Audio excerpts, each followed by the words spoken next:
Welcome to the So Much More podcast, where we talk with people in the custom window treatment, soft home furnishings industry, and so much more. I'm your host, Ciel DeGuglielmo.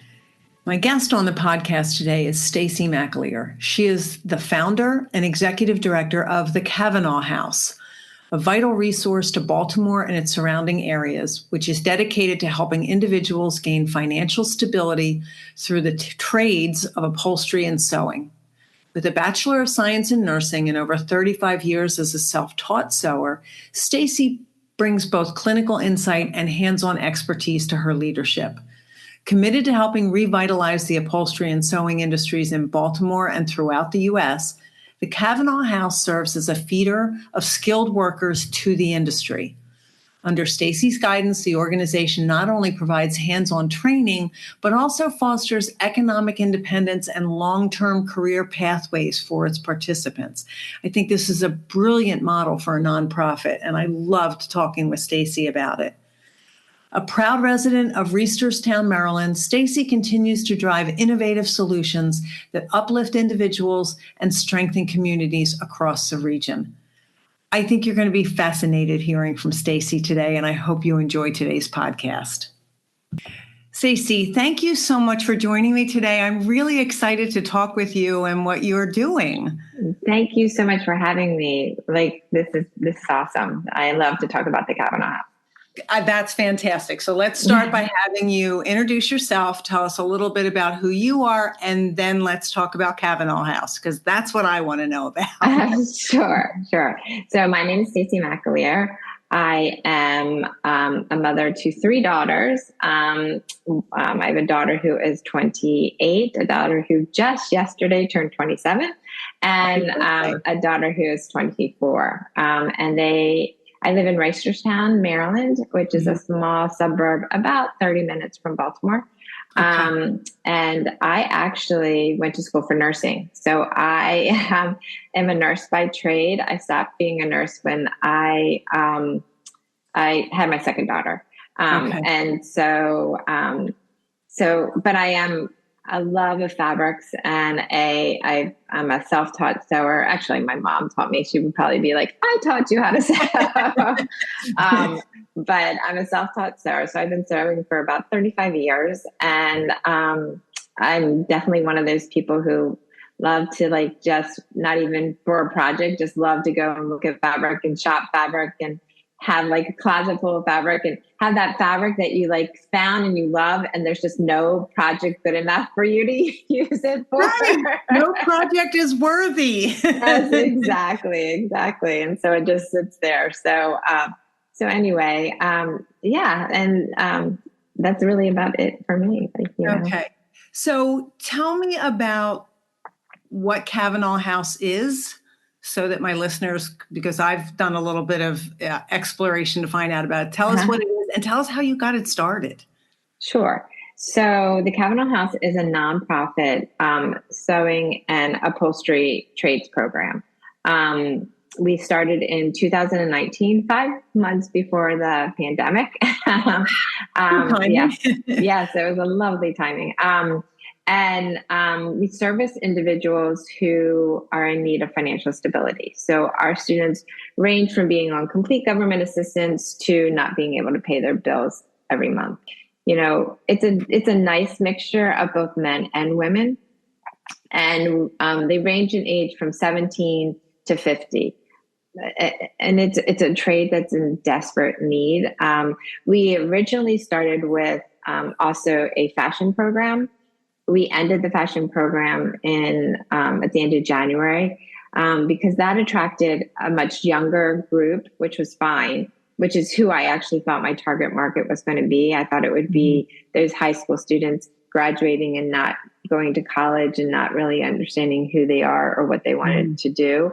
I thought that would be my target market, and that it was for fashion, but they all wanted to be fashion designers, and the jobs that I was getting for them that, was financially stable was more in alterations and working in bridal shops and stuff like that. And they weren't quite as interested in that. So we decided to pour all our resources into upholstery and then the sewing that supports an upholstery workroom or a drapery workroom.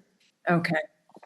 So that's, sort of defines who we are. When I started diving into this, I quickly realized that my secondary mission was going to be to help revitalize the upholstery and sewing industries. And when I say sewing, I'm talking more towards home decor rather than fashion. The sewing industries in the Baltimore areas, but really in the surrounding areas and the United States in whole. Like upholstery is really, I'm quickly finding out, because we get calls from all over the United States from workrooms saying, do you have somebody ready? Do you have somebody ready? And so I'm quickly finding out that there's a need everywhere in the United States. And so, that's sort of our secondary mission now, is to help revitalize these industries because there's a ton of work out there. There's just nobody learning these skills. Right. And it's interesting that you mentioned men and women, and it's equally balanced. I have found in the window treatment end of things, it's more heavily balanced towards women than it is men. And until recently, the upholstery world has been more men than women. And now definitely. Dramatically. Yeah, I mean, there were always women doing it, but just the shops that I knew of in my area were all men. Yes. Well, and in Baltimore, they're all men. And so because I go and create partnerships with all the workrooms in the area. And when I first started going, they were like, the conversation was all geared to like sort of the male, like the men. And I was like, oh, no. We have women upholsterers too. And they're like, you have women upholsterers? And I'm like, yes, we do. And they're like, I've never hired a woman for an upholsterer. Wow. And not that they wouldn't, it's just something that was foreign to them. Right. So it's really interesting that it's taking a turn. And our instructor, who has 45 years of experience, who is a male, it's really his first time teaching women to do this. Okay. And he's like, I actually think that women are much easier to teach, but like they're so detail oriented, and they really like they want those little things to be perfect that they end up putting out probably a more like nicer product. Interesting. Yeah. So just because they're so in tune to those fine details, like men, they're typically, it looks good. There's not a lot of emotion. I guess women get more emotional about it. Yeah. Men, and not all men. I'm sure there are men that like get really emotional about what they're doing, but they can picture it in their house, and they can picture their children sitting on it, and they can, what I mean? Yes. So they take all those things into, when they're thinking about putting their project together, they take all those little things and make sure all those things are checked off as done. Well, and I think that's interesting, Stacy, because I think as women, many of us have had a harder time building our businesses for that exact reason, that we haven't valued the skill that we have as much as some men do. And we're stereotyping, this doesn't apply to all men, all women, but in our industry, I've seen so many women undervalue themselves and say, oh, well, it wasn't that hard. Okay, well, for you, because you're trained and you know how to do it. Right, exactly. And it is a skill that it has value, and it's worth getting paid for. Yeah. So, exactly. But how did you come up with the idea of Cavanagh House? Like, what made you? Okay, so this is a crazy story, because I actually, I am a self-start sewer. I knew nothing about upholstery, absolutely nothing about upholstery. And I grew up in a family that was very community oriented. And, I was raised that, you take care of your family, your health, and your community. And if you take care of all those three things, then you will have a very nice life, a very fulfilling life. And so, so being a part of the community and being involved in the community and their needs, and has always been a part of my life. But never in a million years did I ever think I would run a nonprofit. It wasn't on my radar. It wasn't on my like bucket list or anything like that. But I actually have, my oldest daughter has a chronic illness, and she really was determined to go to college. And so the college that she chose in our local area, Loyola, they were like, because of her issues with her illness, they were like, she can certainly, we want her to come to our college, but we're worried about, things that could potentially happen. And could you stay in a close radius of the school while she's here? So some days I would be there all day. And she couldn't drive either. So I'd have to pick her up and drive. So I went around and just started feeding people because I'm like, okay, I'm sitting here, for a couple hours. So, and where Loyola is located in Baltimore, there's a lot of homeless populations around there. So I would just go around and feed people. And one day I was going in for lunch myself, and I've never done this before. I wasn't thinking about doing this, but there's this gentleman sitting on the side of the road. And I just went up to him and asked him if he wanted to go to lunch, just like as if I didn't even think about it. It's like I would ask you to go to lunch. And he was like, what? And I'm like, would you like to go to lunch? Anywhere you want to go. And he's like, Subway? And I was like, sure. So I put him in my car. We drove to a Subway and didn't even think about it. Now, in retrospect, that wasn't probably the smartest thing. But we ended up having a 2-hour lunch. And he was the nicest, most articulate, educated man. But he had made some really poor decisions in his life. And because he had no safety net, he had no ability to fail and rise back up. Right. He ended up on the streets. And I couldn't get him out of my mind. Like we had, lunch ended. I ended up putting him in a hotel for the weekend because it was like a bad weather weekend. And I had established a relationship with him, and I just, so I ended up putting him, and my dad found out about it. And at the time, my dad worked for the mayor, and he's like, Stacy, I love your compassion, but that was probably the stupidest thing you've ever done in your life. And he's like, I'm like, I know, Dad, but I just can't get him off my mind. I mean, to this day, this man has no idea what he inspired me to do. And so my dad hooked me up with a gentleman who runs the homeless division in Baltimore City. And he's like, I want you to talk to him. And so I met with him 3 times, and he's like, Stacy, this is a community of people that have a vast amount of issues. And if you try to help all those issues, you're not going to help anybody. So you need to pick something that you love doing, because nonprofit work is really hard and it's stressful. And if you don't end up loving it, you're not going to be successful at it. So take something you love doing and take this passion to help and put them together. And so I love sewing. Like, to me, I could get lost behind a sewing machine for like a week, I think, and and never come up for air. And I knew how to sew. And for nonprofits, I used to be one of their live auction items, and I would do an entire room. Like, I do a bedroom and do all the bedding, and I also refurnish furniture. So I would do a whole room, and they would sell it off as a live auction item. So I knew I was pretty good. People sought out my sewing. So I was like, but I was so naive to think what it took to start a nonprofit. So I decided to teach sewing. I mean, that's really all I was going to do, because I don't like clothing sewing. I only like home decor sewing. And so I started raising money. Like, I just started sewing, making all these pillows. Like, I would sew pillows for days, and then I'd go to a craft show. And I was so naive to think I was going to raise enough money doing that. So I was at my kids' school Christmas bazaar selling pillows, and a mother of a friend of my daughter's came up, and she's like, Stacy, what are you up to now?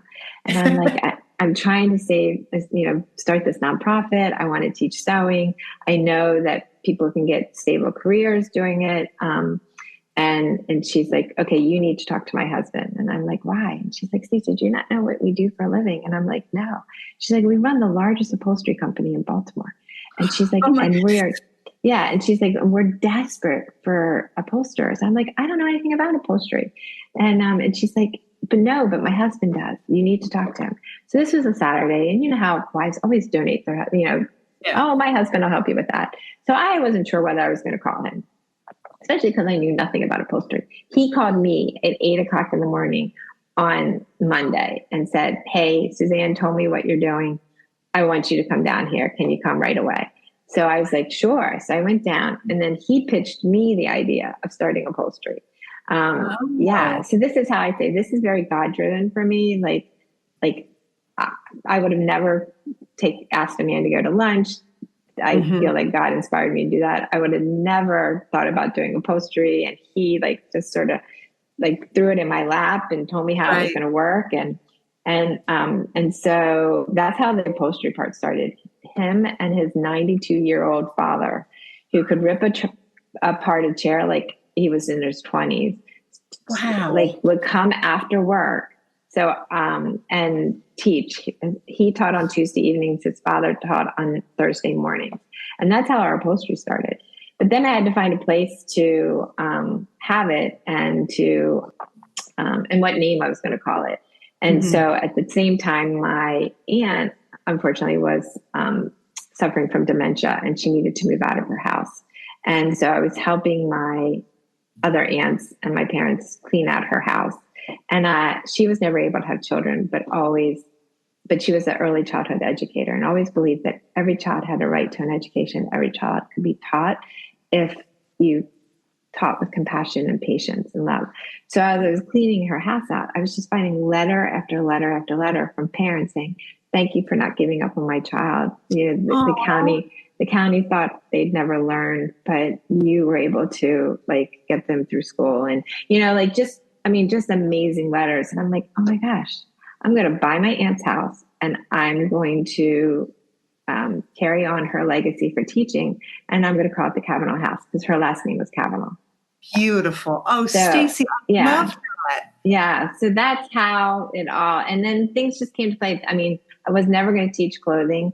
I'm standing in line. This is how God just sort of played in my life constantly. Because I would have never been able to buy a house to start a program. And then, unfortunately, but with, what happened with my aunt, I was able to make good of what she had. Right.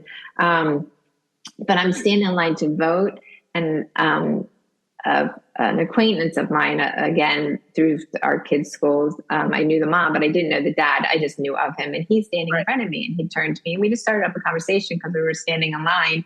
And he's like, what are you doing? And I told him, and he's like, you need to call Jackie. And I'm like, his wife. And I was like, why? And she's like, Jackie's a sewer, right? And I'm like, yeah. And she's like, well, she has an alteration workroom in our basement, and I bet you she would love to teach. And so I was like, okay, I'll call her. And so she ended up teaching our class 3 days a week, volunteering for 5 years. Wow. Yeah. She just stopped. Just because you happened to be in line behind someone? Wow. Yes. And that's sort of how it's all sort of come into play. It's just I meet somebody, and they fall in love with what I'm trying to do. And, I would say God inspires them to help. And so that's how we've been we're almost 6 years now in October. That's how we worked our way through it, That was my next question, was how long this has been going on. But Stacy, what a beautiful way to honor your aunt and her legacy, especially, and what a beautiful gift for you and your family to be able to read those letters and understand the impact that your aunt had. But then for her name to be carried on in a very different way for someone who didn't have children, that her name is still out there, and the idea of teaching with compassion, that's just beautiful. I love that. Thanks. Yeah. It means a lot. I mean, so really this nonprofit is like family, you know what I mean? You know what I mean? Cause it is, it's everything that I grew up with. like all the important things that were instilled in me, of, how to, I get all emotions, so sorry. Yeah, of course. But, how you treat your neighbor, how you live your life is, and so it's just so funny because, sometimes I'm like, gosh, am I doing more for them? Or are they doing more for me? Because the fulfillment I get from just being a part of this is just huge, Right. So how did you have programs going on now that are really pretty much like apprenticeships, if I'm not mistaken. Right. So we are, so our upholstery and sewing program is set up like it's on the job training. So our students learn on real work. So everything that they learn on has been commissioned from us. Either it's a resident, a private, like a residential program, like somebody, who wants to get their sofa done or their chair done or a set of pillows or whatever. And then we also do commercial work. So we'll do works for restaurants, we're getting ready to do a job for a college. So, it's a combination of commercial and residential. It's run just like any other upholstery and sewing workroom, to be honest. Right. So what I'm curious about though is, and I noticed on your website, you have specifically said to people, this is a training organization. Things take a little bit longer. Yes. And people are good with that. Yes, they are. Like, it's funny. When we first started, I would definitely say people came to us because of our mission. You know what I mean? I did a lot of marketing. It was a lot of family and friends and friends of friends. And, I'm sure some of them, at least I know family members, like dug into their closet. They weren't planning on reupholstering that piece, but, they dug into their closet. They're like, okay, you know what? This was my great grandmother's. I'll see what they can do with it. You know what I mean? But then the work we do is really good. Like I'm still blown away sometimes by, we have really good instructors. But it still blows me away at what, our students are able to accomplish. And so as the word got out, that not only were we a teaching facility, we were really good at, like, we put out really good quality work. And in some instances, I feel like, and I'm not going to say it's better than another workroom, but it's at the top of another workroom because every little step is analyzed. You know what I mean? Like they can't move on from one step to the next without it being okay. And so if there's a problem, they've made a mistake, that's corrected before the next layer is put on. Okay. And so, and I didn't even know, but last year we were named by the Baltimore Sun one of the top 5 upholstery sewing workrooms in Baltimore. Really? We won that award, and it's a Reader's Choice Award. So how we got nominated was our clients. Okay. So now, fast forward 6 years, we are the second busiest upholstery workroom in Baltimore. Yeah, we're right under Ibella Upholstery, which is the upholstery workroom that partnered with us to start it from the beginning. Okay. Which is really exciting. And I'm just so proud of our students because, we are sought after. We have 60 active clients right now that we're working. Oh, that's fantastic. Yeah. So it's fantastic, but then it comes with it's like, because now the people that are hiring us, like, they are finding us because when you Google upholstery workers in Baltimore, we're like the second one that comes up. And so they don't really know about the mission. They just see that we're a upholstery workroom. And then every person that contacts us for a job, I tell them about the mission and they're like, oh my gosh, well, I didn't know about that, but now I definitely am going to go with you. Exactly. Because, even better.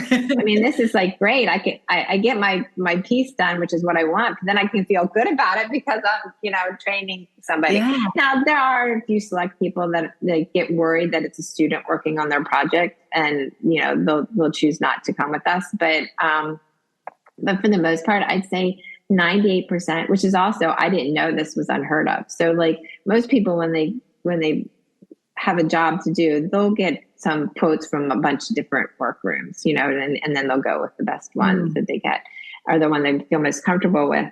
And so our head instructor has 45 years of experience in upholstery and sewing.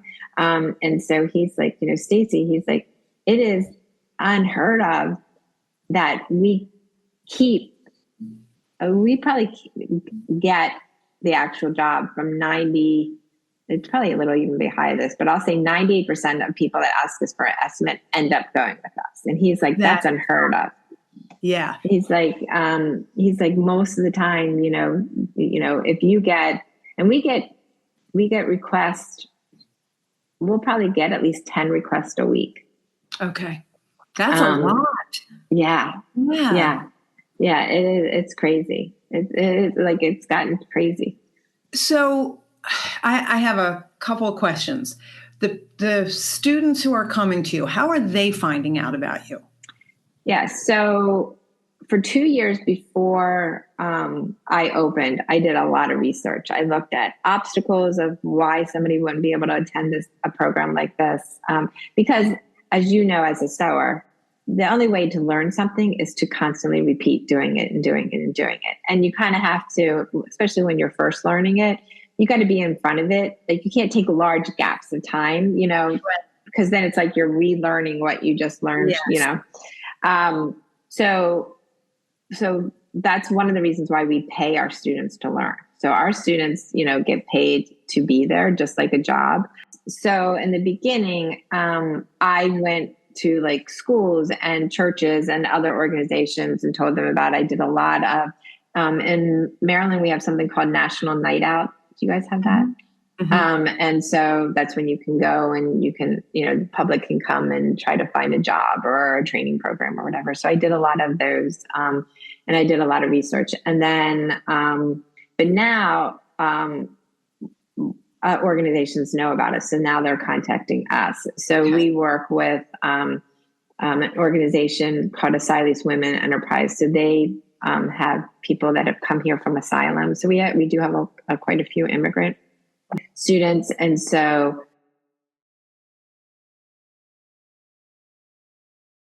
people from other countries, sewing is a big part of their culture. So is upholstery. Much more than it is here. You're right. Yes. Yeah. I mean, I think every child learns to do something with their hands, like whether it's weaving or it's sewing or it's building something. Like I don't think any child ever learns. And so most of those individuals come with some kind of hands-on experience, which is great. And so we work a lot. We work closely with them. And then we also partner with a lot of other nonprofit organizations, which is great.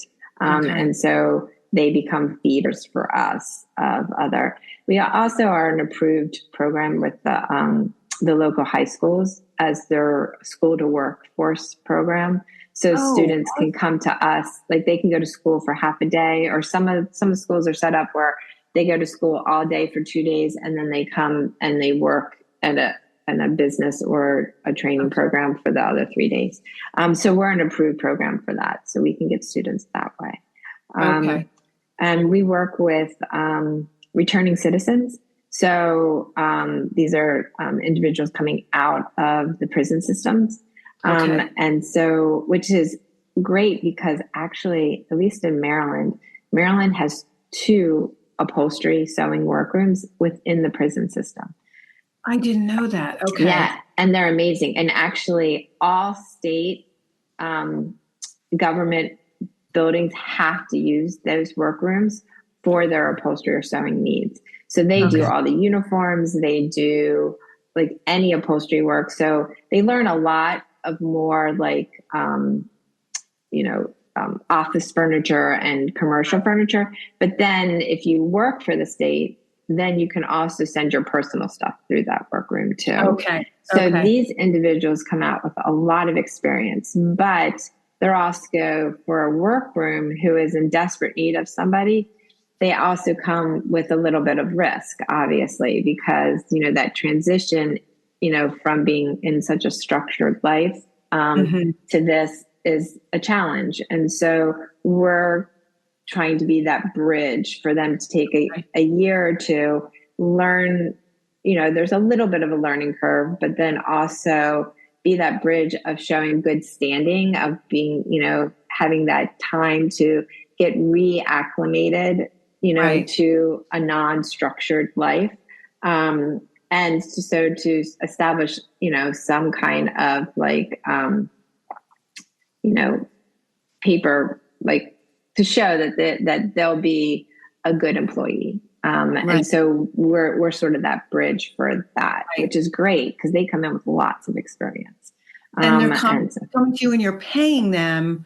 So it makes their transition that much easier. Yes. And especially for people who had been incarcerated, as well as people like you said, teenagers who are not college material, can't afford to, don't want to, and maybe are aging out of foster care systems and things like that. Exactly. Yeah. Yes. Okay. And so like one of the big organizations that we just recently partner with is called Helping Up Missions. And they are a residential program for adults with drug and alcohol addiction issues. And they're huge. They have a women's center, which is a 500-bed center, and a men's center, which is an 800-bed center. And it's a very structured program. I think it's run by Catholic Charities. And so we're a resource to a lot of, and it's great because, people with addictions typically come from trauma. And so like, something traumatic has happened in their life that has sort of, some of it is genetic, but you know what I mean? Like some of it is due to trauma. That's their trigger. Yeah. And so, working with your hands and being able to create helps with the mental health of getting through that trauma. So this is a great avenue for those individuals to be able to work through their trauma, stay sober, and have a very financially stable career that they can go anywhere in the world and do. Right. The sponsors of the So Much More podcast allow me to bring guests to you each week. And without them, I couldn't do it. I'm pleased as the owner of the Curtains and Soft Furnishings Resource Library that I can use the library to help sponsor the podcast as well. The library hosts the industry's largest curated collection of educational resources for the custom home furnishings professional. Membership to the library gives you access to a wealth of downloadable reference materials, videos, live events, as well as a community of support to help you develop your design, sales, and fabrication skills, and to grow or start a business. Join the library today at csfrl.org. The Workroom Channel is the premier online training provider for professional fabrication skills. Go to theworkroomchannel.com to browse the selection of anytime access courses created by industry experts. Watch detailed demonstration videos, download companion materials, and participate in private course discussion boards with your instructor and classmates from around the world. Start your course path today at theworkroomchannel.com. Education, networking, visibility, and industry discounts are just a few of the benefits that are offered to members of the Window Covering Association of America. The WCAA is the only national nonprofit trade association that's dedicated to the window coverings industry and the dealers, decorators, workrooms, designers, and installers that make up our membership. The library is a gold level sponsor of the WCAA. Join today at WCAA.org. WCAA, where you are never in business alone. Discover Cavanagh Studios, where innovation meets exceptional design. Cavanagh fabric and wallpaper collections are inspired by the original works of collaborating artists and developed with the understanding of how fabrics are manipulated into exquisite soft home furnishings. Workroom businesses enjoy exclusive access to engineered designs and best trade pricing. From clever layouts to classic linen prints, Cavanagh Studios delivers the quality and consistency that your business demands. And Cavanagh's reliable, on-time delivery keeps your projects running smoothly. Go to CavanaghStudios.com for swatches and trade account information. Cavanagh Studios, for the joy and profit of workrooms. So that's my next question. How long do your students stay with you? And do you help them get jobs? I mean, obviously there's a need for it. So getting a job is not necessarily a problem, but where are the jobs coming from? Are they all around the country? Whatever. Yes. How are you doing that? So our program is actually a long program. It's a 2 to 3 year program. It's a 3-phase system with a 4th phase. It's an invitation phase. So our first phase is a foundation phase, and that's literally just learning the foundations of sewing, how to, sewing, upholstery, like all the basics to establish and to build on. And we try to get those students through that in 3 to 6 months. And then once they are through that, they get an increase in their wage, and they move into what we call the apprenticeship phase. And that's an apprenticeship within our workroom, because they're training on real work. So that phase is about a year long. And we get them in front of, and it's a self-paced program. Like, we have a rolling admission and it's all self-paced, but it takes approximately about a year to get through that program, or that phase. And, you're just getting in front of as many pieces as you can. And, we try as best as we can, to put a student on a project that they can start and finish, versus only being able to do one aspect. Because what we learned in these workrooms is, and why our students are going to be so valuable when they leave us, is that most workrooms, how it was done before, was more like an assembly line. And so you had people that could just cut, or they could just sew, or they could just do tight seats, or just do the inside of a chair, and somebody else did the back of the chair. So now these workrooms have people that have worked for them for 35 years, and they can only do one aspect of the workroom. Right. Yeah. So our students have to learn everything. They know how to cut. They know how to measure. They know how to match patterns. They know how to, do the entire upholstery project. So it takes a lot longer, but in the end, they'll be valuable. So that year is just getting in front of as many different types of projects, many different fabrics. And so that takes about a year. Then our 3rd phase is called a journeyman phase. And this is where we've partnered with other workrooms, and they can go and do internships with other workrooms. They still are in our workroom also, but they can go, and because what we've told them is that you can get 5 upholsterers standing in front of you, or even 5, or even sewing. Like, sewing techniques are different from one person to the next. And so, and all the techniques, all the ways they do it are perfectly fine, and they produce quality work.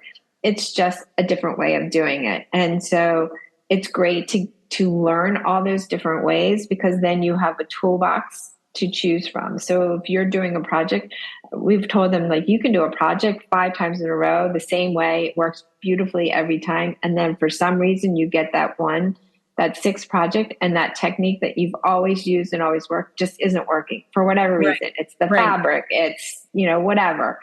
And so now you have a toolbox of different techniques to choose from. And so that's why sometimes, they're like, it's just so confusing to learn one way and then another way and then another way.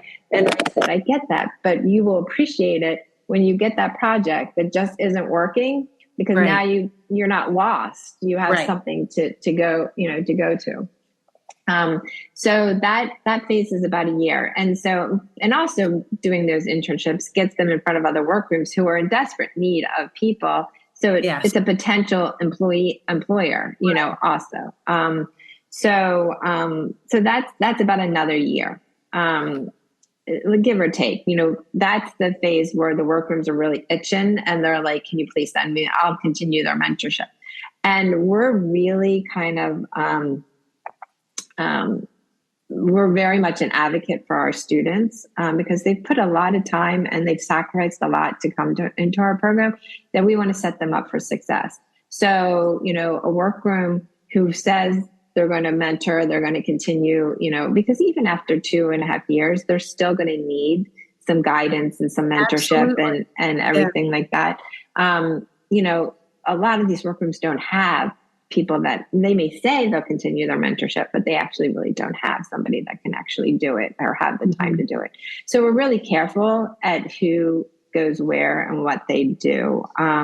But that phase, lasts until they can get a job. So if it takes them longer to get that perfect, job, then they'll just stay in that journeyman phase. We do have a fourth phase that's an invitation only phase. And that's called our master's phase. And that's for people that we feel could potentially run their own workroom and become instructors. Okay. So because we know that this is an industry that is probably at one point in our students' career, they will either be running their workroom or owning a workroom. So that's the phase where we see that people could own a workroom, run a workroom. And so we teach them the business side. So that's a 5-year commitment and they become our instructors. So they start teaching our younger, our younger phases because we feel it's really important. And we do mentorship throughout all of it because, again, at some point they're going to have to be mentoring somebody, in the workroom that they're in. And there's one thing to know how to do something. There's whole nother ball game to try to teach somebody how, and so we teach them how to teach. So in that last phase, they learn that business side. It sort of gives them that, they always say, if you can make it to 5 years in a business, you're going to be okay. So we help them start building that business from day one. So we kind of take away a little bit of that 5-year risk. We get them accounts with all the, different, supply companies and fabric mills and stuff like that. And we just start teaching them the whole business side. We actually, that's a new program and we don't even have anybody in that program yet, that phase yet. But yeah, that's sort of our program. I love that it's comprehensive from start to finish, Stacy, that anyone who's contemplating this can see it's not just, I can get a job. It's, I can have a career and I can also create a business for myself, if that's what I want. Right. And I can imagine if you're sending your students out to work at some of the local workrooms who are desperate, that's unless there's a reason that the personalities don't work or something like that. Right. That's a built-in employee. Like, finish your program and come work for me. Exactly. Yeah. And that's, before we started to record, we were talking about someone taking over a family business, and that's not happening as much as it used to. And so if we're not encouraging newer, younger people to come into the industry, but I really love that you've developed this so that as people move through, they will start teaching, so that it's going to be, because as you said, your instructor has 45 years, but at some point he's going to stop doing that. So right, exactly. You need other people available to do the teaching. I love that. Yeah. So I'm curious about what some of the obstacles have been for you and what have been some of the biggest challenges. And your face lights up when you talk about these, like, not coincidences, but situations where it all just went really well. Yeah. We all know it doesn't go like that every day. No. What have been some of the biggest challenges for getting this up and running? Yeah, I mean, obviously funding is a huge challenge. It takes our students, even though our prices are equal to what other workrooms in the area are charging. We're paying our students who have no experience, Right. To do this. And it takes them a lot longer to do a project. So, in that first year, the first 6 months to a year, we're pretty much losing money on every project we do. And then, our goal is to get to break even. Like, we're so excited when we can break even. I mean, as a business model, it's not ideal. Obviously, it's not profitable. But as a nonprofit, the whole idea is great. But yeah, breaking even should not be a celebration for most businesses. Yes. So, and then we're hoping in that master phase, that'll kind of like, once we can get students in all the phases, then that master phase will be a revenue generating phase. And, and so it'll kind of all equal out or whatever. But obviously funding is a huge obstacle. It costs a lot of money to support a student learning. And so, so that's a big obstacle. But the other obstacle is that we're dealing with a community of people that have a lot of problems. And so, not having a job is not, in some instances, their highest, their most severe problem. I mean, we took on a student, and she came in through the Asylees Women's Enterprise Program. And so she came here on asylum, and she came here. She knew no English. She had 2 children, and she was pregnant with her 3rd child. But her husband was educated, and they were able. So how that organization works is they find them a home and a job, and then they're sort of done, with that. With them. And so they were all established. They had a home, and her husband had a job. She was raising her kids. She ended up, she gave birth to her 3rd child. Everything was going well. And then he died suddenly of a heart attack. Oh, geez. Yeah. So she was on the streets. She called the Asylees Enterprise again. And they're like, look, that isn't how our organization works. But we had just partnered with them. So they were like, let me, here is this person's name, maybe they could help. So she called us, and we were like, we would love for you to be in our program. But,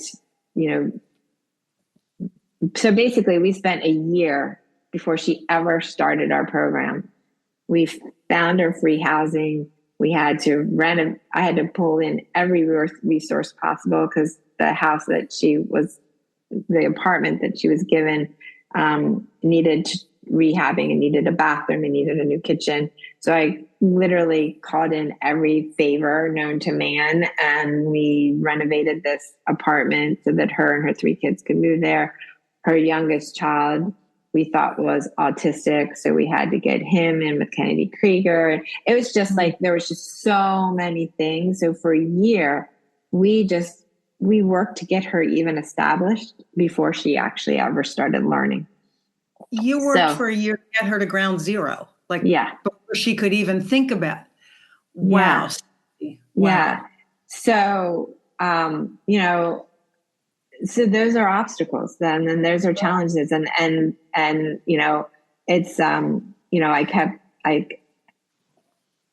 lot of times I got pushback, not because my board didn't care about this young woman, but they're like, Stacy, this is not our mission.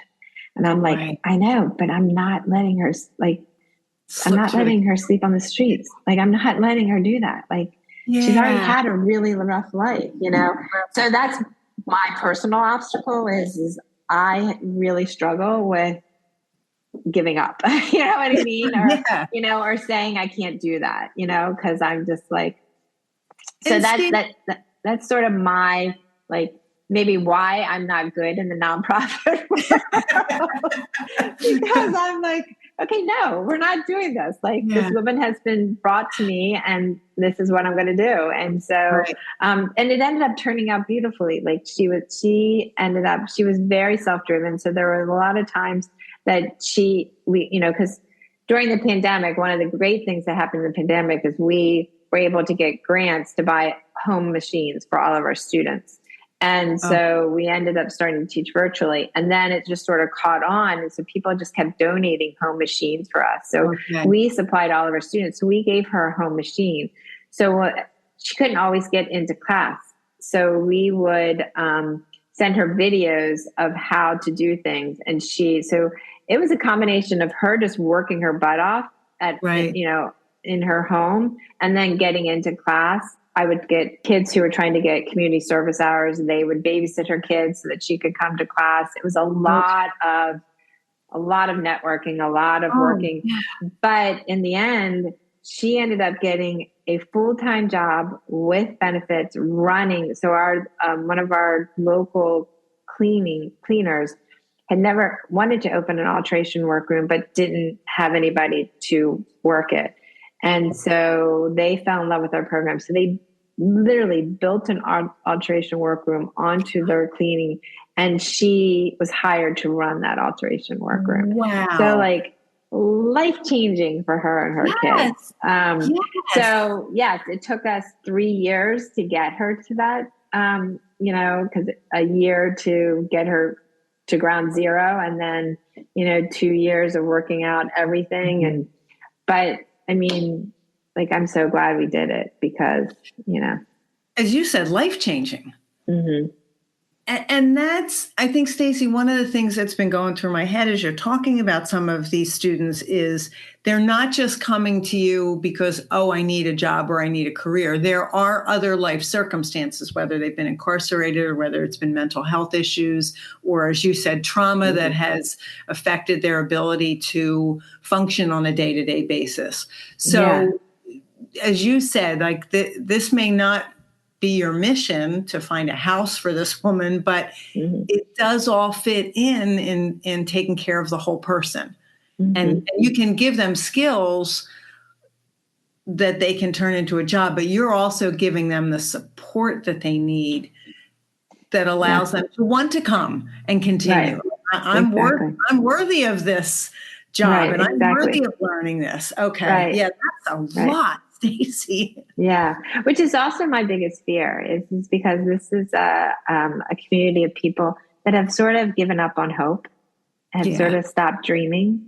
They just sort of accept life as it is in front of them. And so I'm basically saying, which is why I won't give up. I'm basically saying, go ahead and hope, go ahead and dream, trust me. And if I fail at that, like, that'll be devastating for them. You know what I mean? Yeah. Like, and so so that's my biggest fear of failing. I'm constantly saying to God, don't go anywhere because you got me into this and you got to get me through this because I never planned on doing this until I ran into that man on the side of the road. So don't go anywhere. You're pointing me in this direction now. Don't go away. Exactly. Because it's my biggest fear because, like a lot of these individuals come to me and you wouldn't know their life is where it's at because they don't on the surface don't appear, sad or, you know what I mean? Like they're just because they've just accepted this is how life's going to be for me. I'm never getting out of this, and so I'm saying, no, hope, no, dream, no, work hard and you're going to get there. And my biggest fear is failing, Yeah. Well, that's interesting because I always ask a question about failure, but I want to ask you another question first. What is your definition of success?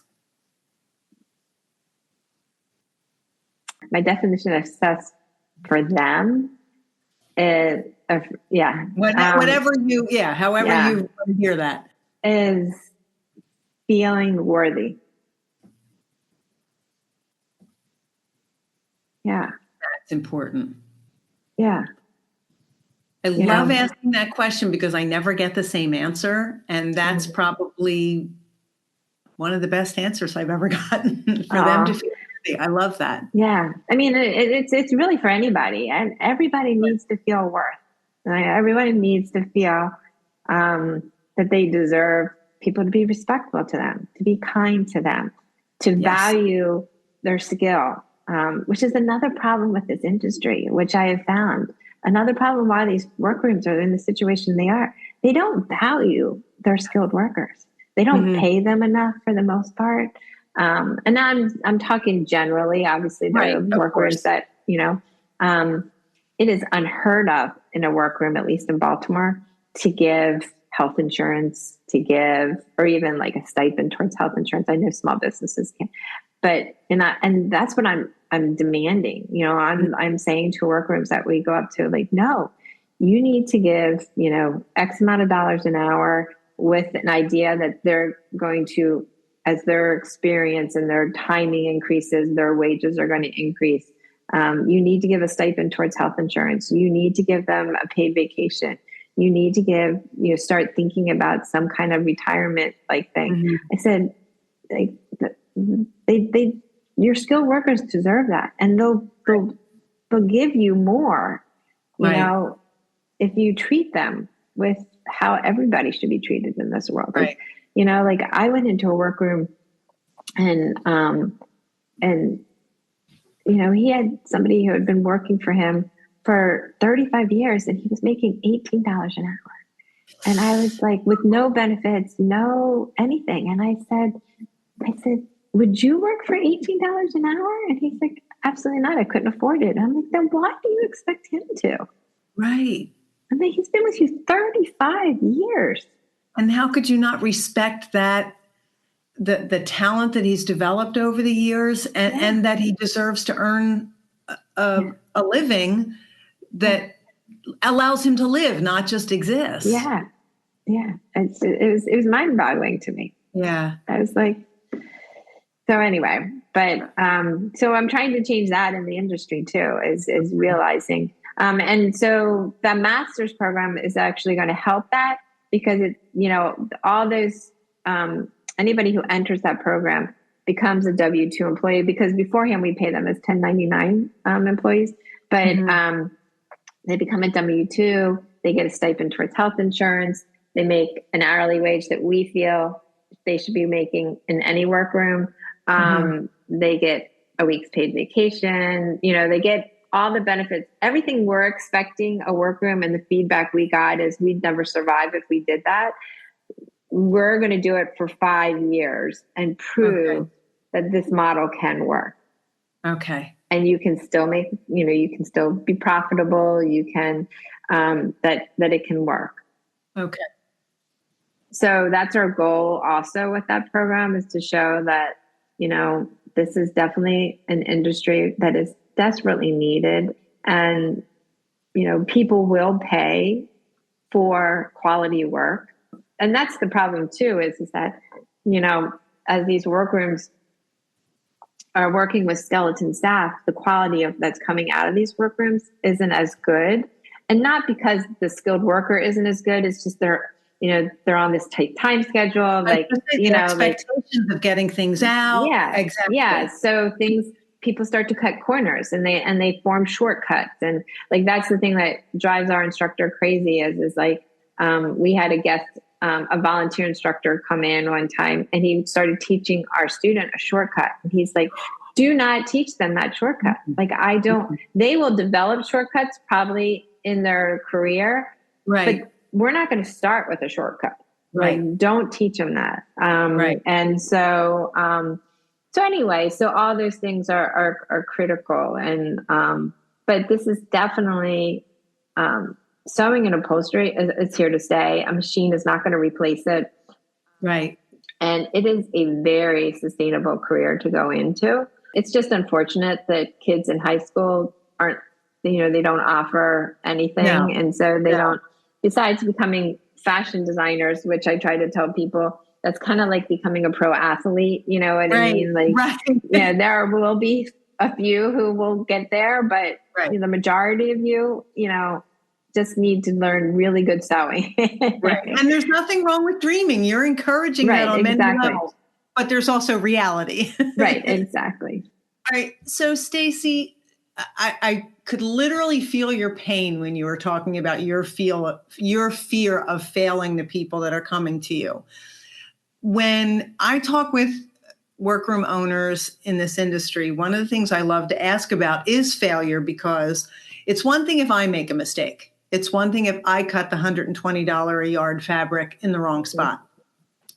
But if someone who's working for me makes that mistake, then it's a different story. I'm going to be much kinder to them than I would to myself. However, it's still my bottom line that's being affected. But you are in a very different situation. Yes, you are producing commercial work. You are selling the services and the products, but you are there to be teaching. That is your primary function. So what happens when there's a mistake made in your workroom? What happens when they make a mistake and it costs you money? How do you handle that? That's where funding is so important. Because that is the biggest thing is students come in and they know they have no experience and they're overwhelmed for those first 3 months because, and we're constantly pounding them. This is the place to fail. We want you to fail. We want you to make mistakes because that is how you're going to learn. If you cut $150 yard fabric wrong, you're never going to cut $150 fabric wrong the next time, Right. Now, do we want that to happen all the time? No. Do we want it ever to happen? No. We have systems to make sure that doesn't happen. I mean, there are certain things students cannot do unless an instructor is with them. Cutting is one of those things. But we have them, and this is also why it takes them to do a project for so long. They have to, if they're doing, we'll start with sewing. If they're doing a cushion, they're making a template. Then they're sewing, they have to prove that they can sew that cushion on scrap fabric before they sew it on real fabric, Okay. They don't cut, unless an instructor is with them. We map everything out with painter's tape so that they can learn on their, we teach them, and then we don't want an instructor standing over them. So what they do is they take painter's tape and they tape out, we call it mapping. They map out exactly where they're going to cut. And then they take a marker, which is, again, this is very time consuming, I know, but they take a pencil or a marker or something, and because we don't want them to mark on the fabric, and sometimes white chalk doesn't, show up or whatever. So then they mark where they would cut on the painter's tape. Okay. And then an instructor comes and looks at that. But they do that on their own. So it's they still have to, use their critical thinking and sort of, they don't have somebody over top of them, saying, because when you have somebody standing right there, what we realized is they can just be like, I want to do this. Is that right? Instead of just doing it, you know what I mean? Right. And so, so we leave them alone and we say, okay, these are your measurements and do you have an understanding of what you're doing and blah, blah, blah. Go ahead and map it. And then they have to map it. And then we come over and we'll be like, okay, and whatever the situation is that right? Is that not right? This is why it didn't work, blah, blah, blah. And then they're allowed to cut. So believe it or not, we have very few cutting mistakes. But that makes perfect sense. And I think that's actually brilliant, because if I was just handed the scissors and said, what do you think you should be cutting? But being able to map it out allows me to say, this is what I think is right. Then have somebody double check me before those scissors actually get to work. Right. That's exactly. Brilliant. Okay. Yeah. But we want them to fail. I mean, upholstery, as long as they don't cut the excess material off, most upholstery, you can, do and then tear it apart and do and tear it apart. Obviously you don't want to continually do that. But again, still with upholstery, they have to, we create templates for everything. We start by, and again, this takes time, but like, you know how you can use an old cushion and you kind of take it apart to like learn to do the seat and all that kind of stuff. We show them how to use their old fabric, but then we also go right down to the frame, and then they've got to do all their measurements on their own. You know, we teach them how to do that, and then we compare so that they can see this is why using the old fabric doesn't always work, because it's stretched or it's shrunk or whatever the situation is. There's a lot of before anything real happens, but it's still with that piece. Does that make sense? Yeah, it does. So it does cut down on our mistakes. Okay. So I am curious about this, and I ask all of my guests this question. You did not travel down this path knowing where it was going to take you. Have you ever considered quitting? I never considered quitting because I won't allow myself to quit. But have I said to myself, what the heck have you done? Like, yes. You know, I definitely have been like, oh my gosh, you know, like, but I think I come from a different place. Like, to me, this is what God wants me to do. And you know, the path God puts us on, we don't always like, you know, at times, you know, I mean, but we do, like, I believe in a good God, and I believe that, you know, he definitely has a plan for me. And even though sometimes it's confusing and frustrating, and it's also good. And, you know, and I know, and when I see that smile, or I see that, like, we have a student, the student that's going to start at shorts slipcover on the 18th. She's so excited. And it's the first time, she's 28. It's the first time she's ever not lived with her parents. And it's her first apartment. And she's so excited. And she's so proud of herself. And so that makes up for everything. You know what I mean? Like, you know, all the frustration, all the like, oh my gosh, you know. You can directly see the impact that you're having on some people. I think that's amazing. And it's totally different. And that's why sometimes I'm like, is this more for me or for them? Because it's a different kind of reward than just owning a business and having it being successful. You know what I mean? Like, you know, I don't know with the obstacles that we have faced. I mean, the pandemic really threw me for a loop. Like, I literally was like, okay, what the heck? You had to be open and then you let this happen. But, you know, like, there's definitely, had I just been a business owner and faced some of these obstacles, you know, I might have thrown in the towel, like, you know what I mean?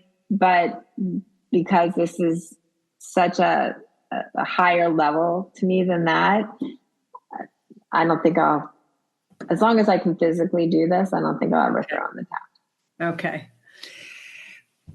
I'm curious, do you ever spend any time sewing now that you're so caught up in all of this? Do you get I'm actually one of the sewing instructors. So Okay. So yeah, I do so, but not for myself. Like, I moved into a new house 2 years ago, and I have a room that's supposed to be my sewing room. I haven't been in it yet.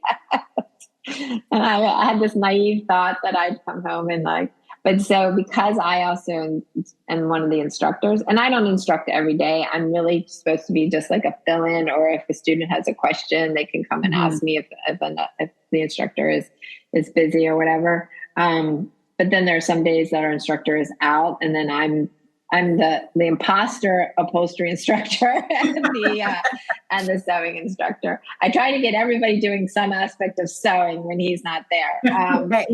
I'm like, let's find something sewing to do. But I don't get a lot of time to sew to myself. Yeah. Okay. And that is a very common response for those of us who are business owners, and especially with what you're doing. Yeah. Stacy, I always love to ask my guests about books. I'm a big book reader, so I always look for recommendations from people. Are you a book reader? Do you have any books that you would recommend? I loved reading books prior to starting but no, I haven't read any. I saw that question on there and I was like, no, I don't. I mean, I don't have any books. That's a fair answer. You're a busy woman. Yeah. Do you use a lot of technology in what you're doing at Cavanagh House? I mean, yes, we do in regards to it helping me administrative, because I don't have a staff. Like I want to eventually afford a staff, but it is just me. So, I use ChatGPT as probably my favorite. Like, I don't know how I functioned prior to that. Because I'm a social media person, I do all the emails. I'm like the it. And so, I'm the grant writer. And so ChatGPT has really helped with that. Because as a nurse and mom, how many like grant letters did you have to write in the past? Exactly. Okay. What 3 business items could you not live without? And this could be in the school or in running the nonprofit. My laptop. Okay. I couldn't live without. Obviously the sewing machine we couldn't live without. And then a compressor. We have to have a compressor in order for us to work. Okay. I love hearing that answer because it's sometimes the same, but I don't think anybody's ever mentioned their compressor before, and I couldn't agree more. Exactly.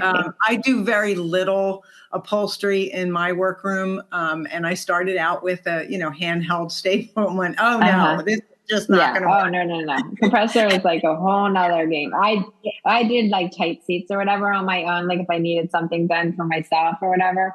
And I used a staple thing too. And I'm like, oh my gosh, like, what was I thinking? This is not smart. Yeah, exactly. What do you do extremely well, Stacy? I'm probably impatient. Like, patience is something that you have to have to do what I'm doing. Yes. I'm probably, and I'm not saying I'm perfect at it because I'm not, but it is a necessity in dealing with a community of people that have so many, I don't want to call them issues because they're not issues. They're just like life circumstances. Right. And also trying to teach somebody who has never, ever seen a sewing machine, let alone tried to use it, or, like a lot of these students didn't even know what upholstery was. Like, what is upholstery? So, having patience, having and it's really hard. It's like next level to teach somebody on real work because of what you were just saying. Yes. And so you definitely, there are times you're just like, oh my gosh, we can't make that mistake. And you're watching them about to make a mistake and you're like trying to come up with the words on how to prevent them, but not make them feel like, you know what I mean? Like, so it's communication skills, it's patience. And I think I do a pretty good job of doing that. And I think too, Stacy, I've always thought that teachers had an amazing amount of patience because, sooner, you have a class that comes in, you teach them, they move on, and then you teach the same thing all over again. Yeah, exactly. You have to remember that you didn't already teach this group. Yes, exactly. So that's, as you're saying, patience, I'm like, this is why I'm not a teacher. I don't have that kind of patience. Ask my children, they'll tell you. Yeah. But I think that's a beautiful way to say that too. And to be able to look at each individual and say, I know I taught that person, but you are a new person learning something new. And even as you said, to be able to give them some instructions without it being like, don't do that. Right. Exactly. That would be what I'd be doing. Yeah. And sometimes when it would take you like seconds to do something and they're like, and most of it is just their fear of starting, we all it's hard to remember since I'm assuming you've sewed for a really long time too. Yes. It's hard to remember back then when you were scared to do anything, and you're just like, okay, come on, go. So you decide to just take deep breaths and but it's all good. And it really makes up for it because when they finally do it and they sometimes they'll turn around like, I just do that? I'm like, yes, you did. We and then just you're had rewarded. yes, exactly. We just had a group, an organization, the University of Maryland, Baltimore City has their social, I guess, sociology department or whatever. They have a program called the One Choice Program, and it's for juveniles who have gotten into trouble somehow. And so they try to get them interested in something or hooked up with a training program or something so that they don't make a worse decision and end up in the system. And so they brought a group of 35 of them, and they range in age, like from like freshman year of high school to 24, I think. Okay. And so 35 of them came and toured our workroom, and it was really great for our students because they got to talk and tell them what, like sort of show off what they're doing. So there was a sense of pride and all that. But we allowed some of these younger kids who came to tour to try out the sewing machine, try out doing upholstery, doing some upholstery work. And this one gentleman sat down at the sewing machine, and they had never, ever run anything. And they pressed on the pedal the first time, and it like took off, and then it scared them. And they're like, never mind, I don't need to do this. I don't need to do this. I'm like, no, it's fine. It's fine. And then, we guide them. And they literally just sewed a complete circle. Like they just went around a circle, but just being able to start at one end and the sense of accomplishment and the pride, like they turned around and they were like, oh my gosh, look what I did. And I'm like, yeah, you did that. Yeah, you did it. You did it. So anyway, like that's just worth everything. That's amazing. And clearly your patience helps with that. Yeah. Stacy, what are you not so good at?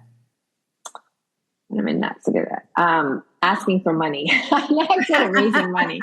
Are you getting better at it? Yeah, I'm trying. Okay.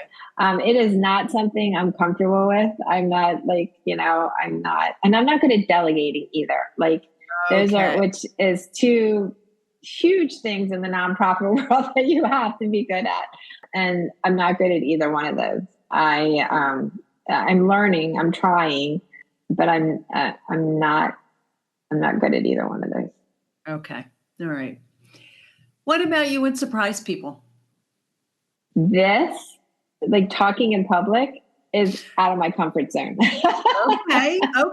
I mean, it's easy to talk about the Cavanagh House, but like networking and, like people all think that I grew up as a politician's daughter. So I was in front of people all the time, had to talk to people all the time, but it is so out of my comfort zone. Okay. Well, I'm impressed because I didn't see that at all. Yeah. I mean, people are like, what are you talking about? You've been in the public eye your whole entire life. And I'm like, I know, but it's just, I don't know. It's a different experience. Yeah, it is. Okay. What do you love best about what you're doing? Oh, the community of people I'm working with. They're, so many people look at this community and think like they have like such negative terms toward them. They're lazy. They don't care. They don't want to, they just want to mooch off of the government. And that is not them. I mean, I am sure there, again, I'm sure there are individuals, but it is really hard to get out of poverty, like extremely hard. The way our system is the setup, it's really hard. And it's really hard to understand, like even the system itself. Like I'm an educated woman, and some of their services or their stipends or whatever, like it's so hard to even understand what it is and what it isn't. And so the community of people they're just amazing. Like they want to, well, I'll give you an example. Like we create opportunities. So during the pandemic, we were trying to look for opportunities for them to sew. And we got approached by another nonprofit that helps, that gives gift baskets to kids with cancer that are going into the hospital and have to stay in there for a long period of time. They give them kind of like a gift bag. And so they approached us and they said, would you put something in this gift basket? And so we decided to make the first thing that our students in the sewing program, the garment program, learned was how to make, we call them magic book pillowcases, but the pillowcases that, yes, have like the 3 steps to it, the band and the little band. And so we asked them, what do you guys want to make to put in here? They're like, can we make pillowcases? Because wouldn't it be great if all the kids had their own like really comfy pillowcase that they get to lay on? So we had only 2 months to get this project done. And these were all beginner sewers. We had just started our program.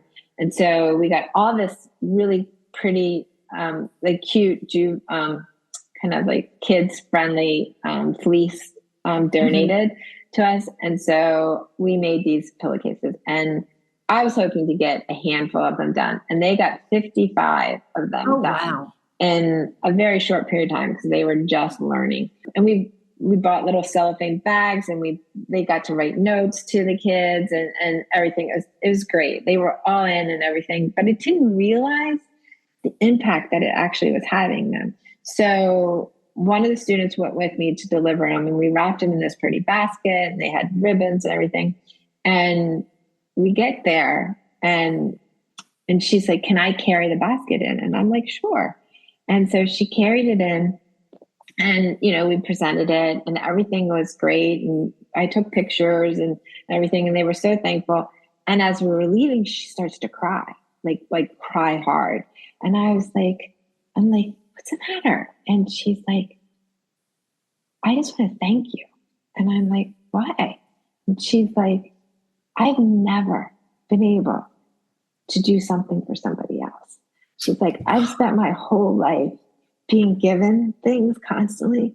And I've never felt that feeling of being able to do something thoughtful to somebody else, because I can't afford to give somebody money or buy something for somebody. And this has meant so much to me. And she couldn't stop crying. She's like, it just like, to feel this is just the most amazing feeling I've ever had in my life. Wow. And it was over a pillowcase. Yeah. And so I realized the impact that this community of people, like, they want to be a productive member of their community. They want to help others. And so just by helping them provides them with the means to give and give, and this is a community of people that will, because they know what the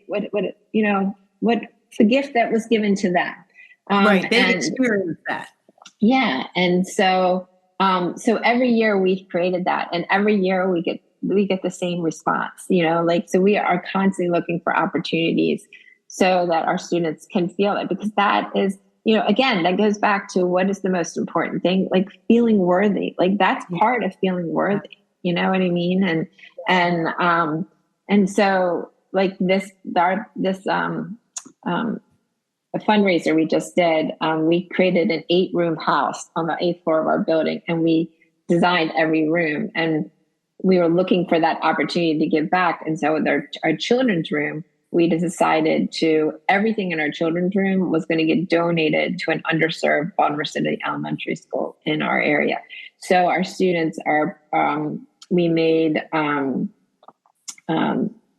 these, it was a tree theme. It was like it was called Embrace Your Imagination. So it was everything non-tech. So we made these sensory hanging chair pods that look like little cocoons. And it's for kids that have, either overwhelmed or need just a timeout to like sort of regroup. They're feeling anxious or stressed. We made these really plush flannel pillows, seats to sit in, and then we got a toy store to donate a whole bunch of like stuffed animals and books and stuff. So we made 5 of those, and they went to a school, and we did a raffle, and there was 6 things, and there were 6 schools. So every school got something, but they didn't know what they were getting. So we did 3 of those chair cocoons, and they turned out so cute. And then our upholstery students did these tree art tables, but they looked like tree stumps. And we did these little mushroom stools. So another school got that. We did a cute little sectional for another school. We did these huge floor pillows for another school. It was just, and then they got to go with me to deliver all these things to the schools. And they were just like, thank you. This means so much to us. And so anyway. Well, Stacy, it goes back to what you said earlier. Are you doing it for them, or are you doing it for what you get out of it? But then you gave that gift to them to be able to see. I mean, I've talked with workrooms who make their product in their workroom. They never go to the installs. They never see it in the client's home. And to me, that is vitally important. I want to see where my work is going to end up. I want to see the impact it has on the people who are living there and the room that it's in. And that's exactly what you did the first time you took somebody with you. You gave them the gift of understanding the impact that they were having. I think that's just beautiful. So I hate to ask this question after that story is, what do you like least about what you're doing? What I like least, there's really not much I like, but I guess limitations. Like I am limited. Like right now, because of funding, not necessarily because of space. We're at a max of students. We have 14 students. So now we started a waiting list. So like, that's a limit, I can only provide them with so much materials. That's a limit. You know what I mean? Like, so I guess limitations would probably be the thing I like least. I don't like turning people away. I don't like, those are the things that, we do have to set some criteria. We've set an age of 50 just because it used to be we didn't have an age limit. And we had set an age of 50 because it is a long program. So by the time somebody gets out, and this is an industry that's looking to make a change, they already have people who are 65 and older, and that comes with health issues. They're going to be retiring soon, and there's limitations physically. And so we just realized, okay, we have to, put our resources somewhere. And so anyway, so that I hated, so it's like limitations. Okay. That makes sense. Stacy, where do you see yourself in Cavanagh House in 5 years? I hope I see ourselves helping more people and bigger. We are getting calls now, like a workroom in Michigan just called us, and they're a workroom who mainly does automotive upholstery and sewing, but their state, because they can't find upholsterers there. And they can't find sewers because car work is a lot of sewing. It's mainly sewing and then you just wrap it. We don't really do car. We are doing a big RV right now, which we will probably never do again because it's been a nightmare. Anyway, so their state has approached them because they're the largest upholstery workroom there and said, we want you to start a training program. And they're like, we don't know anything about doing that. And they're like, we want you to do it. So they reached out to us. And so, I hope that we're trying to create we're working with the National Upholstery Association right now to kind of come up with, this is another thing I hate about like all the government political stuff, because in order for us to get certain amount of funding, we have to become a certified program, which costs a lot of money to do. And so we're trying to do that. And then in that, you have to have a much more structured program. Like you have to say, in order to pass, you have to do 600 hours of X and, whatever. So we're trying to come up with that program. And then we're hoping to be able to use that program to help other states also open programs. So that's something I would love to see us, at least in the mix of. It's going to take a while to be able to do that. Within 5 years, I'd like us have our master's program up and running and filled with, instructors that are, on their way to either owning their own business or running their workroom. So yeah, just growth. Okay. I love that. Before I ask you the last question, you mentioned social media. Are you on Facebook, Instagram? Where can people find you? Yes. So we're on everything. So we have a Facebook page, and it's just the Cavanagh House. But Cavanaugh is not spelled with a U. Everyone puts a U in it.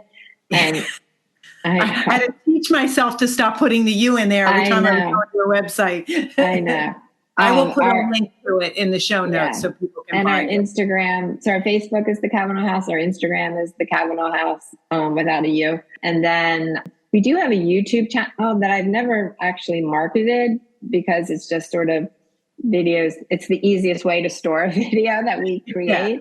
Yeah. But Who We Are video, which is we had professionally done, is actually on YouTube. It has all of our students on there talking about the fabulous. Impact. Yeah, I'm very proud of that. So that's on there if people want to look at that. I'll put a link to that. That's about it for the social media. Okay. I mean, I do have a LinkedIn page, but I think that's it. I don't have TikTok or anything like that. Yeah, I don't either. I'm the social media person, so it's like I was lucky I could keep up with that. I've gotcha. Yeah. So I usually ask people at the end of the interview, what advice would you give to someone new in this business or someone who's been around for a while? And I'd really rather change my question to you as what advice would you give to someone who's thinking that they'd like to mentor or help or create something that would help lift people up into this industry and give them a step into what you're doing? What would you say to them? It's worth it. It is. I love that. It's you will feel everything. You will feel pride. You will feel frustration. You will feel desperation. You will feel joy. Like you'll feel every emotion known to man. But when you see a person become successful, and I'm not talking money, actually, I'm talking successful in sewing a straight line. You know what I mean? Like it's the little stuff that we as sewers forget was such a hard accomplishment. And I tell my students all the time when they get frustrated, the hardest part I think about sewing is cutting a straight line, like or getting that straight line. Like I think that's the hardest thing. I can measure sometimes something 5 times, and it was spot on, and then I cut it, and I'm like, what the heck happened? How did it happen? It was straight. I swear to God, it was straight. So like just seeing who you took the time and patience and compassion and care to teach, like succeed in something, even if it's something trivia, like it's so rewarding. It's like really rewarding. And then it's also so helpful for them. Yeah. Yeah. Stacy, it's been an absolute delight for me to talk to you. Thank you so much. Thank you so much for sharing everything about Cavanagh House. And as I said, I'll put links to everything in the show notes so that people can see a little bit more about what you're doing. And I recommend they watch the video.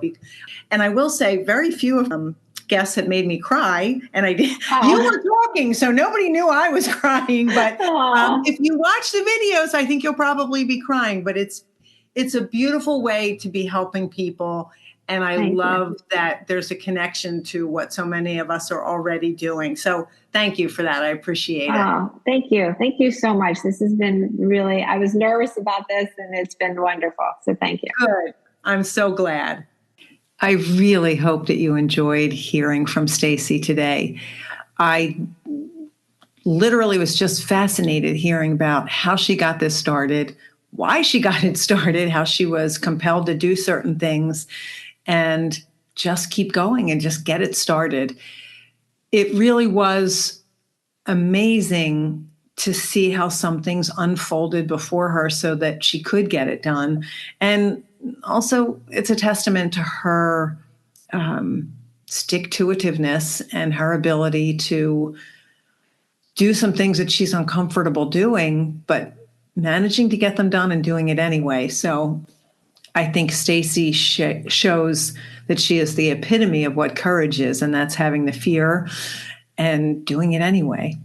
I really hope that you enjoyed hearing from Stacy today. Thank you so much for listening. I hope you have a great day.